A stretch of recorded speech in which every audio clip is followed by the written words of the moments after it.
अरे लिफाफों पे जिंदगी गुजारने वालों, शर्म से डूब मरो तुम। अरे तुमको कुरान करीम दिया ना हाथ में, अल्लाह का कलाम तुम्हारे हाथ में दिया, तुमको उसका भी लिहाज नहीं है और तुम दावा करते हो कौम का। बहुत बोल सकता हूं, याद रखो मेरी जबान को लगाम नहीं है, तुम्हारा घर से निकलना महाल कर दूंगा मैं यहाँ पे।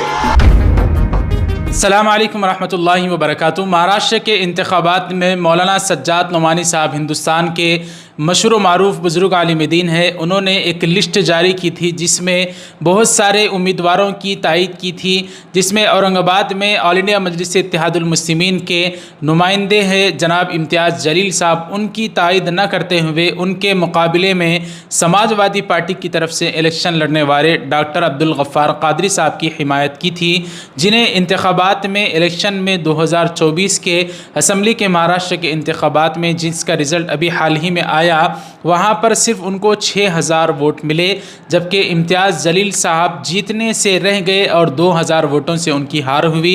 और तायद करने के बाद ओवैसी साहब इलेक्शन से पहले इंतखाबात वोटिंग से पहले उन्होंने जो मौलाना सज्जाद नोमानी साहब के लोग खिलाफ बोल रहे थे, MIM वाले, ओवैसी साहब का बयान आया था कि हम उनसे इख्तलाफ ज़रूर करेंगे लेकिन उनकी शान में बेअदबी नहीं करेंगे। इख्तलाफ करो, बोलो कि हमको आपके फैसले को हम नहीं मानते और पतंग के निशान पर बटन दबाएंगे इंशाअल्लाह ताला। कल 1 दिसंबर 2024 बरोज़ इतवार मालेगांव में बयान देते हुए ओवैसी साहब ने जो उनका अंदाज़ होता है, उस अंदाज़ में उन्होंने किस तरह से मौलाना सज्जाद नोमानी साहब और जो लोग और जो हजरात वहाँ पर औरंगाबाद में इम्तियाज़ जलील की मुखालफत कर रहे थे, क्या बयान दिया है आप हजरात खुद समाअत फरमाएँ। ये बयान इस वक्त बहुत ज़्यादा वायरल हो रहा है, इस पर आपकी क्या राय कमेंट करके ज़रूर बताएँ। वीडियो लाइक करें, शेयर करें, चैनल को सब्सक्राइब कर दें। कहाँ है वो लोग जो औरंगाबाद में बोले थे इम्तियाज जलील को वोट मत दो?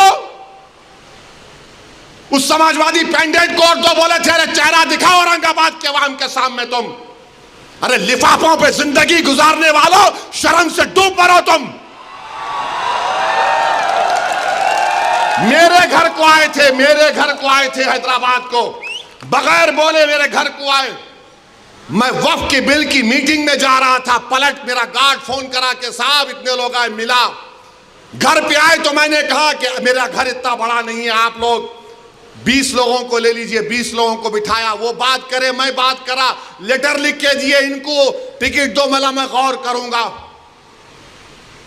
फिर जाने से पहले मैंने अल्लाह के वली के अंग्रेजी कुरान का तर्जुमा जो तुर्की का छपा हुआ है, उसकी 4 कॉपियां इन जिम्मेदारों को दिया कि आप मेरे घर को आए, ये अल्लाह के वली की कुरान का तर्जुमा है।